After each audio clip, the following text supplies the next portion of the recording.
Welcome to the Achieve Results Now podcast, the podcast that gives you immediate actions you can take to start seeing life-shifting results now. Hey everybody, welcome to the Achieve Results Now podcast. This is Mark Cardone. And Theron Feidt. Today we are talking about win the week before it starts. Yes. I love this topic because I know so many people who hate Mondays. Are you someone who hates Mondays? Not me. If you're listening to this and you think Monday is a rough day, it's probably because you're hitting Monday head on without a plan, without a process. So we're really talking about what we call the Sunday Summit, right? Yes. And winning the week before we even start it. It also could be you don't like your career. It could be that too. It could. But if they're paying you, what's not to like, right? Yeah. No, and that obviously is a real thing to some people, unfortunately. So that does make a difference if you love what you do like we do. Yeah. That does make a difference. I remember I remember being with friends, this was a few years ago, and we're all in the same vehicle. I don't remember, I know I wasn't driving, but there was like six of us, three sets of couples. And I think it was probably either a Sunday or was a Saturday night or something. And one of my friends asked, "So, who's excited to go back to work Monday morning?" I think it might have been like a vacation weekend or something like that.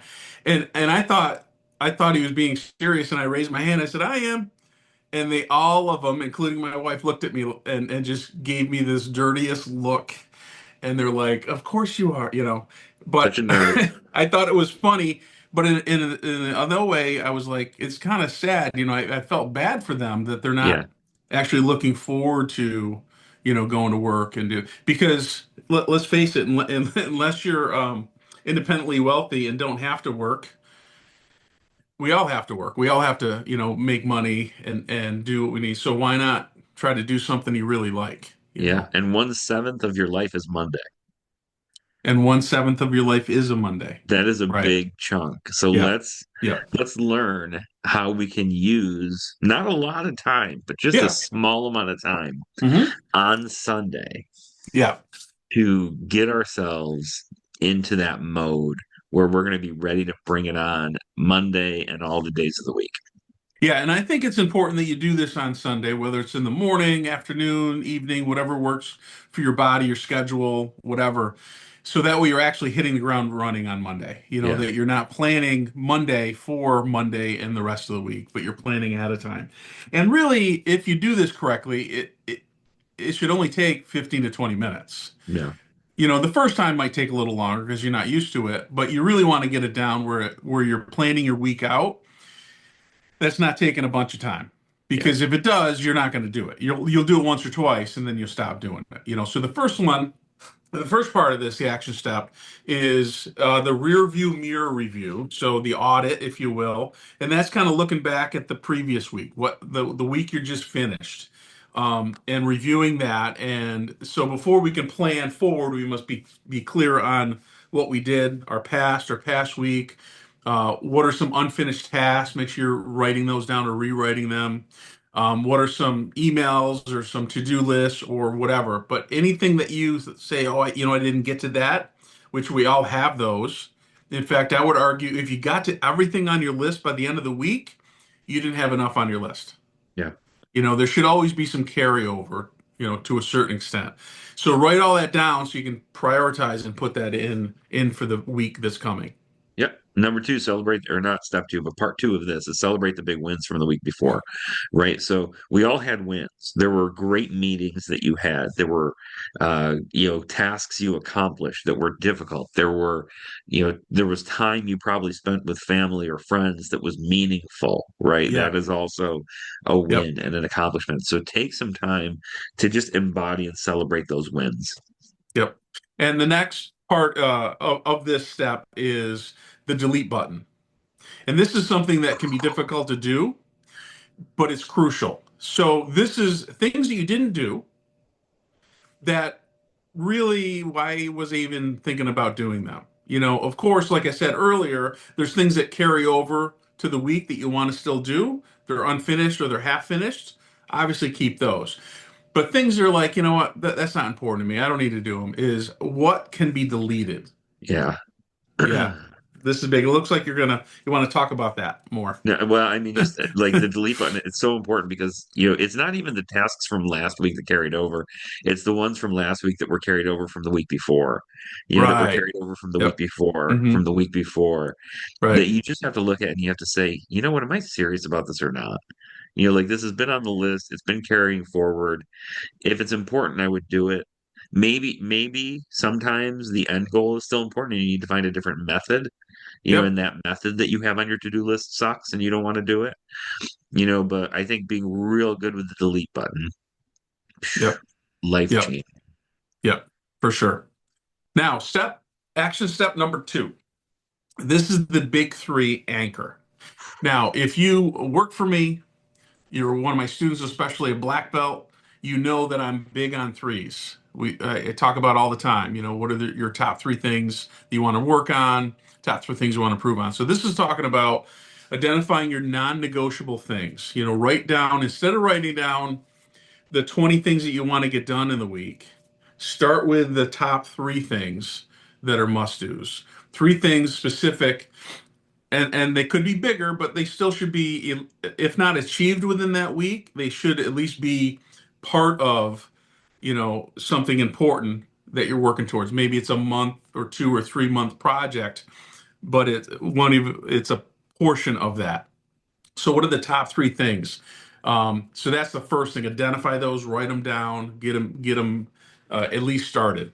Yeah, and I think making sure that you schedule those first. Like I mean, Covey and wins and influence people, and through his planner always talks about big rocks. And if you're Yep. not familiar with the analogy, it's really if you have a jar and you have big rocks, pebbles, and sand, and you put the sand in first, and then you try to put the pebbles and the big rocks, and not everything fits, Right. but if you take the same amount and you start with the big rocks, then you fill in the gaps with the pebbles, and then you let the sand sprinkle in, right? Yep. There's room for those big rocks, and so many of us do it backwards. Right. We sand tasks because they're easy or Right. because they're quick or Yep. because they're routine, but taking those big rocks and plopping them on the calendar before anything else gets in there, Yep. I think is a Yep. great step in here. Yeah, for sure. And the last part of this step is the domino effect. And I look at this, it reminds me of the idea of goals have buddies. It's kind of Mhm. the same thing. Well, tasks have buddies. So Yeah, out of your top three things that you identified that you're going to start with in your week, which ones are going to help knock the other ones down, or which one is going to have the biggest effect on the other things? I would argue that you tackle that on Monday. yeah, I think, for me at least, Monday, my not that my motivation is not good on Friday, but my motivation is certainly strong on Monday. I'm rested from the weekend. My mind is clear. I did my planning, so that's the day that I want to tackle more things. yeah, And I get a lot done on Monday because of that. But I also put big things in on Monday, so that way I'm creating that momentum. So even if I get all three of my big things started on Monday, that's going to help me for the rest of the week because yeah, I've already got them started. yeah. And I want to do an example for this if that's okay. For Because sure. I just did one and it popped in my head of something we started doing this year. But for people who don't know, my wife and I run our company together, but we run kind of different divisions, so we aren't always Yep. working together, right? Yeah. And one of our my goals was to do a better job at communicating, what the different things are doing and what's going on with her. Yeah. Another one of my goals was to start walking every day more, Hmm. and I had a third goal of hang on, I'm going to tell you in a second because I went in a different order than I usually go. But to continue to build a better relationship with my spouse, right? Which I hope Hmm. that's your goal if you have a spouse. Yeah. So we started going for a walk together, Mm. talking about, taking some of that time to talk and communicate about the business and to talk to each other. So Oh, that task, talk about domino effect, yeah. a 20-minute task knocked out three big rocks. Right. And if we do that every couple of days, it really does help. It's not great in the winter. Neither of us like to walk outside in the winter, and the treadmill's not big enough for two people. That's really Yeah. awkward. But I think that's such a great tip because there's so many things that if we do them together, they domino and they knock each other out. So that's great. Yeah. Yeah. No, Uh, that's good. Getting into action step three, the friction removal. I love Hmm. the friction removal. Yeah. This is all about logistics. And that's so much about what we do on this podcast is logistics and tactics. So I love this step. Friction removal. Pre-decide the details, right? Decision fatigue kills willpower. I want to say that again because it's so important. Decision fatigue kills willpower. You have to lay out what you're going to wear to the gym the night Hmm. before. Because waking up, I know it sounds silly. Yeah. It's one thing if you can even find your shorts the morning Yeah. of, Right. but waking up and having to put energy into the decision of what color shirt am I going to wear to the gym Right. takes time, takes energy, and it increases the odds that you're not going to do that big rock. So I love pre-decide all the details. Well, it's kind of like packing your vehicle the night before, um, if you have a bunch of stuff to do, bunch of stuff to get. Um, I think that's good, as long as you're living in an area that's they're not going to break into your Yeah, your vehicle. But that can be very helpful. So that way you just get up, get in there, drive, and then you're ready to go. And that's kind of like that same concept is planning ahead of time. I don't think people realize how such a great but simple tip that was for working out. yeah, I think we talked about this years ago on one of the podcasts about running, putting your shoes and laying your shoes out ahead of time versus I haven't ran in a month. Where are my sneakers again? yeah, And if you're looking at that and you have 30 minutes to run and it took you 20 minutes to find your sneakers, and then you're like, well, I don't have enough time to run. I'll just do it tomorrow. yeah. How often does that scenario happen? And that's because you didn't do it ahead of time. So 100%. the And yeah, I think that's real. I think that's just so important because, yeah, it's 5 minutes of preparation. And we just did a whole podcast on stress relief. Like five right. minutes, talk about lumping in. five Yeah, minutes of preparation for a thing can really completely change the trajectory of your next day. that's a big word. Trajectory. So the next point in this step is the calendar conflict check. Now this seems simple, but I remember not doing this. So I have two calendars. I have a paper calendar still that I love that I write in. That way I can see the whole year. I can flip to it really easy, and it's really dojo related. And then I have my calendar on my phone. And so I use the calendar um, for the dojo, and then put it in my phone. And as I'm doing that, I'm checking to see what other conflicts I have. So this could be personal things. There's a birthday party, there's a wedding, there's this, there's that. So I match them up. And I think oftentimes when you're planning out your week, sometimes you forget, especially if you're doing new things, you're adding new things. You're like, oh yeah, that's right. I have my standing appointment every Wednesday at 11:30. I totally forgot about that. Not because you forgot about the appointment, but it's just such a habit you don't even think about it, you just go to it, Yeah. right? And I'm sure that's happened to people. So even though this is a very simple point in this action step, it's simple, but it's super important to do Yeah. because that way, like if you're scheduling meetings, and especially if you're traveling, if you have zero travel time between the meetings and it's 20 minutes away, and this could be something certainly for you because your meetings are all over the place, Yeah. that could be an issue, Yeah. and depending on this time of year traveling versus in the summer, you have to add more time, so it's important that you're looking at that at your calendar for any conflicts. Yeah. That so the last part of this, the Monday launch pad, and Yeah, I want to talk real quick because we started this talking about planning your week on Sunday. yeah, And to be fair, what we didn't lay out a really complex plan right, day by day with what we're going to yeah, do all week because yeah, what that does is that destines us for failure, right? yeah, Too much rigidity makes you fail. right, You have to have those big rocks in place, right? You need to know those are going to get taken care of. hmm, But then this next part, which I think is really important, is the Monday launch pad. And this is right, about defining the first things you're going to do, right? It could be the first thing you do when you wake up. It could be the first thing you do when you get to your desk. If you don't define these things, right, the first thing most of us do when we get to our desk is we grab our cup of coffee, we open our Mhm. email, we look Yep. for important things, we check our Yep. phone, Right. we do the Wordle, and before The we know it, Wordle. and before we know it, it's 10:30 and it's almost time for lunch, and Yep. we only have an hour, so let's kill some time, right? Yep. But by defining that kickstart first launchpad task, right?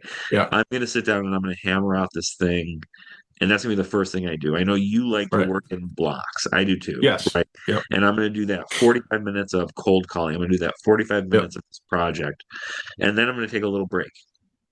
This will absolutely change your life. Is Yep. just making sure you know the first thing you're going to do. Yep. For sure. Love it. Love it. All right. I think we're ready to review. So, action step number one. So this is the rear view review. Okay, so this is talking about your auditing your previous week. So the open loop sweep. So before you plan forward, you must look at the past. So you want to make sure that you're doing that.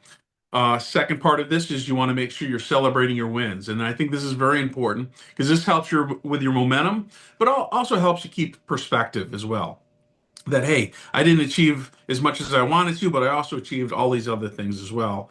And then the last part of this is the delete button. Make sure if there's things, especially if you've carried them over week after week after week, you have to ask yourself, are they really that important? Yeah. Maybe I should just delete them, and that'll take time and give you more time to do other things. 100%. Action step number two, talk about the big three. Those three non-negotiables, those three things on your list, your three wishes, so to speak, Hmm. the three things you love that you're going to get done. Schedule those rocks first. Get them on the plan so that you make sure they get done. And then look at that domino effect. What else, can some of those work together? What can work in unison to knock out other things, but really work that domino effect to your advantage. Right. And then step three is the friction removal. So this is talking about logistics. This is where the rubber meets the road. So pre-deciding on details, decision fatigue kills willpower. So Yeah, if you take the decision out, you already know what you're going to do. That definitely helps. So the next part of this is make sure you always check your calendar for conflicts in scheduling things overlapping, or you have travel and you forgot to put travel time in there. yeah, All of that. And then the last part of this is the Monday launch pad. And this I love is, defining exactly what your first move is. Out of the big three, what's the main thing I'm going to do on Monday to get my week started with great momentum? 100%. And that wraps up this episode of the Achieve Results Now podcast. I'm sure there's a Sunday coming up in your future. Use this to make that next week spectacular. We appreciate you listening, and we'll see you on the next show. Thanks, everybody. Thanks for listening. Hop over to our website at www.achieveresultsnow.com to get your free copy of our book, Ignite Results, 4 specific daily actions to help you achieve results now. You can find us on Facebook at facebook.com/Achieve Results Now. Thanks for listening, commenting, and subscribing. Now get out there and achieve results now.